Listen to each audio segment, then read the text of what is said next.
Assalamu alaikum. Ve aleykümselam. Doktor aldı bilen köptün köp rahmet etimiz ziyaretimizi kabul kılganlığınız için. Sizlerning davetinglar uchun men ko'p rahmat aytaman. Köp rahmet.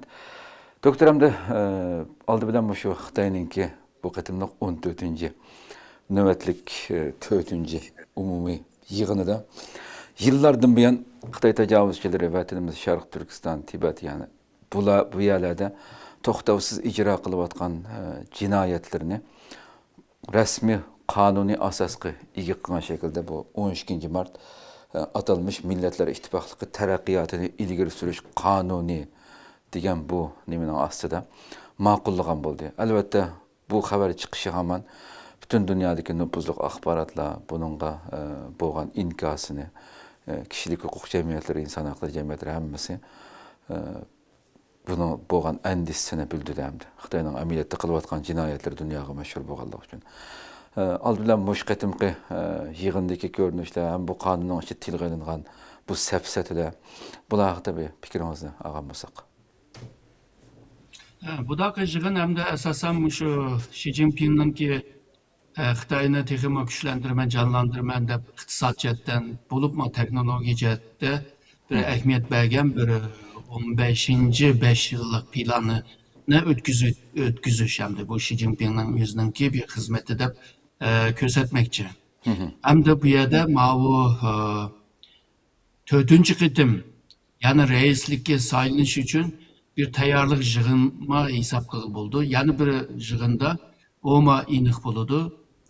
Agarda shu o'zininki izbosarni tanlamagan bo'lsa, demakki o'zi shu kelar yildagi 4-nji qitim reislikka yana o'zini o'rin qo'ydigandek turdi hozir qaragan chog'da. Ikkinchi bir muhim ish bo'lsa, hozir siz degandek shu Milliy ittifoq taraqqiyot qildirish qonuni. Bu qonun aslında 2023'lerde 11. aylarda bunu tilga ilişki başlayan şunda bir kanunni oturup koymasak olmaydı da. Buna başta şu nimeler tadqiqotchilar, şu nime ma'lumlar, maktabdagi ma'lumlar tilga olgan. Ondan keyin bu 2024'ten itibaren bunu tilga ilişki başladı. 2025'te bo'libmi shu Xitoyningki siyosiy byuro a'zosining yig'inida Xi Jinping bevos shu qonunni cho'qim chiqarish lozim degandan keyin buni tezlashtirishga boshladi. Hamda bu Xitoy Milliy ishlari komitesi deymiz bo'lgan Mingvei deyman ya. Hamda bu nima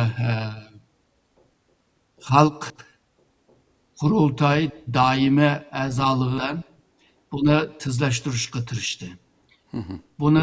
Bu qonunni chiqarishninki bir arka ko'rinish, ya'ni o'ttirg'i deyilmagan ko'rinish hamda shu 2018-2022gacha Sharq Turkiston Uyg'ur masalasi xalqaroda qattiq to'nilib bilinib ketdi. Va Xitoyning Sharq Turkistonda ilib borgan bu zulmni, bu insoniyatga qarshi jinoyat va irqiy qirg'inchilik siyosetini ilib bordi degan xulosa yoki bu aniqlashni qo'ydi. Xitoy buningdan pek bearam bo'ldi. Chunki Xitoyningki inovati, obrazi hammasi buzildi.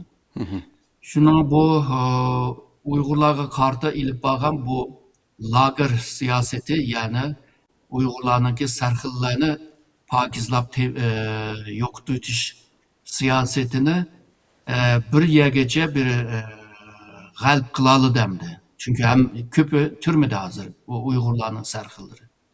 Hazır qilib qolgan bunda o'rta sinf bundaqlaba ularni hamda hozirgi ilib borgan siyosatdek bu xitoylashtirish, Xitoy kimlikni tengish, din jadal jihatda bularni ojizlashtirish, buni hamda qonun xohlagancha bisim ishlatgan vaqtida chet elda yine inkoslar kelmasin bunu qonunlashtirishga tirishyapti.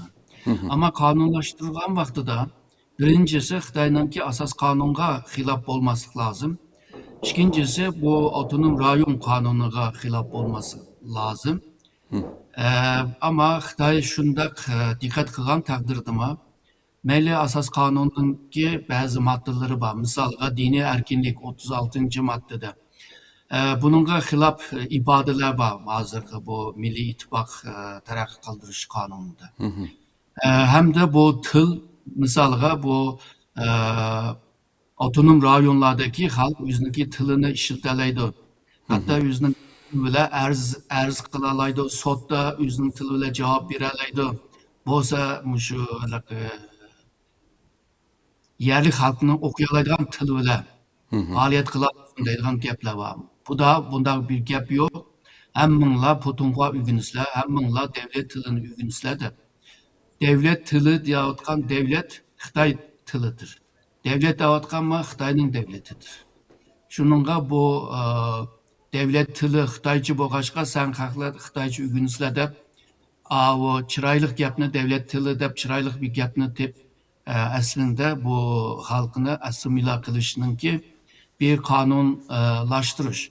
Bir yerde mağrib cetten mavu nima kimlik cetten yani Cumhuriyet milleti degan kimlik cette hamma cette bir bisim var, bir mecburiyet var. Bu kanun içki bir kanun. Yani Xitoyning ichida ishlaydigan bir kanun. O yetmegandek chegaradan atlab chet elda mushundaq Xitoyninki mushu Milliy ittifoqni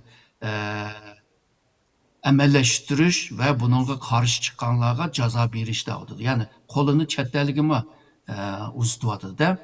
Chunki ichki qonunlar chet elda ishlamaydi. Chet elda xalqaro qonunlar ishlaydi. Hamma davlatning ichki qonuni bor. Xitoy bu ichki qonun bilan chet eldagi bu Uyg'urlarla emas, hamda Tibetlar, Mo'ng'ullar, boshqa millatlarga bisim ishiltalaydigan bir qonuniy asbobni tayyor qilib olgan gap. Bu 2023dan 2026gacha muzokara qilish bosqichi bilan 3 qitim muzokara talash tortishninki oxirisida mujna bir qonunni o'tirib qo'ygan bo'ldi. Xo'sh. Xo'sh. Doktor haqiqatan deganingizda hamda siz abay tilg'ilib o'tgandek masalan bu yangi chiqqan ma'qullangan bu qonun Xitoyning o'zining davlat qonuniga va bu atalmış avtonom rayondagi ichki qonunga xilof bo'lmasligi kerak dedingiz. Bu tilga ilingan masalan bu yerdagi bu qadimgi qonunning ichi tilga ilingan so'zlar masalan boshqa tillarning o'rnini texmi tövelletish Xitoychadan boshqa tillarniki.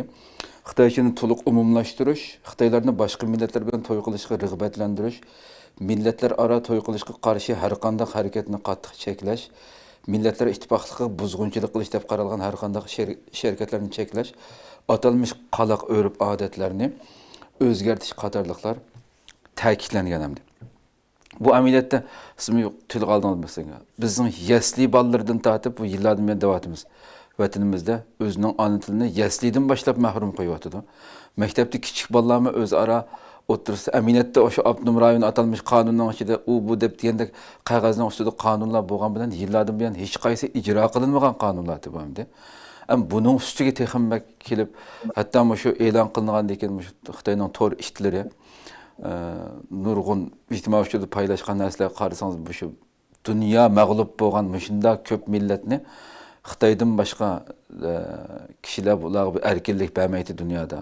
Dunyoda mazlum zulm chekayotgan millatlarning suratlari bilan Sharq Turkistondagi usul o'ynayotgan insonning suratlarini birga chiqarib, hatto shu Tibet tilini, hatto Tibetlar ham emas, Tibetning bolalari Xitoylarni o'rgandi, Xitoyning bolalari deb shu videolar deganni to'xtamay ham barlab pulusini chiqarib, pulning ustidagi Uyg'urcha, Tibetcha xatlarni qilib, qarab baqa bizning davlatning pulimizdan shunda millatlarning shunda erkin, mushlarga hurmatdan biz shunda qilyapmiz. Dunyoda buning misoli bormi deb Xitoy buni ijtimoiy fikr vositalardan eksga o'xshash yerda ham barlab u yerda nurg'un insonlarni qaymoqtirib o'tishi mumkin. Shunda jinoyatlarni ishlayapti hamda. Buning narini dunyoga sota oladi hamda bu safsatalarniki. Hamda bu xalqaro qonunda bir igilik huquqi bo'lgan, toprak bütünlüğü ve hakimiyeti muqim bo'lgan bir devletinin ichida milliy bölgünçülük yoki bo'lib chiqish to'g'ri bo'lmaydi deb ko'radigan bir nima bor. Qonun bor. Hamda dunyomi shuni qabul qildi. Faqat bir narsani aniqlashtirish lozim. Sharq Turkiston, Tibet, Mo'g'uliston bular Xitoyning besib olgan yerlar. Yani aslında olanın emas aslında. Ama hazır tarihten biri şu Xitay hakimiyetininki bir parça nima bir bütünninki parçasıdek anlatışga tirişiyotidu. Yani bu xalqaro qonundan bir oyun uslup ile onundan foydalanishga tirishiyotidi. Shuningga bu Xitoydan boshqa millatlar o'zininki zamin va to'proqlarini Xitoy besib olganligini, xalqni mustamlika holiga kelganligini va har chetdan diniy e'tiqodi, urf-odat, tarix o'zininki mushu mushu millatni ko'rsatadigan, mushu kimlikni ko'rsatadigan butun omillarni yo'qotishga tirishayotganligini o'tirg'a qo'yish lozimda. Misoliga deyli, avtonomiya rayon avtonomiya qonunida 9-moddasida mushu bölgünçilarga qarshi chiqish va millatlarga ayrimchilik qilishga qarshi chiqish deydi. Aslında Xitoy millati burundan tarixdan beri xalqlarga ayrimchilik qiladi. Ama deydi, men qarshi chiqyapman deydi ayrimchilikqa. Ama shundaqla bölgünçilikka men qarshi chiqyapman. Bu modda bu Milliy İttifaq Taraqqiyot qildirishi qonunininki 5 va 6 moddasini gaplar. Bu gaplar chet elliklar o'qisa, milliy davlat deymiz-ku, ulus davlatninki bu ramkasidan qaraydigan bo'lsak, Xitoy bu yerda to'g'ri deyotidi. Ama biz bu meselenin arka planını, arka görünüşünü ve ötmüşünü qaraydigan bo'lsak, bu yer işgal qilinib, onundan kim men sizlarga milliy bölgünçülükni qilgizmayman. Men sizlarni Xitoyga qarshi bir ayrımcılık qildigan, kamsitish qildigan men qilgizmayman deyotidi. Yani bu bir zo'ravonlik. Yani men ham seni besib olaman, hem seni bozak kılıman, hem seni sömürmen, hem qiynayman. Ama sen bizninki chiqargan qonunga qarag'an chog'da sen bizga qarshi chiqolmaysan degan gap. Bu qonunni chiqargan chog'da Sharq Turkistonliklar, Tibetlar, Mo'ng'ullar, bu 55 millat bor deydi Xitoylar. Bu 55 millatdan so'rab baqdimi? Shu millatlardan birdan ovoz ipaqdimi? İşini mi qilmadi? Ayaman degandek, asosan shu xalq qurultayının doimiy komitetiningki chiqargan narsa. Bu nima shu Shi Jinpingninki bir buyrug'i bilan o'tirib chiqargan narsa. Qonun degan narsa xalqninki ovozini, vijdonini ep turib, uningga qarab xalq qurultaydagi vakillar uningdan keyin buni tuzab chiqadi. Hazır bu xalqdan so'rmaylar, yuqori tarafdanlar belgilayotdi-da. Men bunda bir qonun belgiledim. Sen nima desang da, nima haqqingni desang da qilolmaysa, agar qilman desam, men qonun bilan jazolayman degan gap. Misolga o'z vaqtida 1912da bu Manchurlar hokimiyatni o'tkazibdi. Bu Yuanshkayga o'tkazibdi. Yuanshkay bir hokimiyat qurdi. Yuanshkay hakimiyetini meşruiyet deymiz-ku, qonuniy holiga ekilish uchun saylam qilish lozim. Qonun chiqarmoq lozim. Ama o chiqargan qonunlar Sharq Turkistonlik Tibetdan ya da Mo'ng'ulistondan boshqa millatdan so'rab baqmadi. Hamda misolga Sharq Turkistonning vakili bor deydi. 2 tane Xitoy bor. Birisi shu Nanchinda kesal bo'lib yashab yurgan bir Xitoy, birinchi hukumatining bir Xitoy. O 2 Xitoy Sharq Turkistonliklarni temsil qilmaydi, chunki u vaqtda Xitoyning nufuzi bütün Sharq Turkistonda %4 ve %5. %5, %95 xalqini temsil qilolmaydi.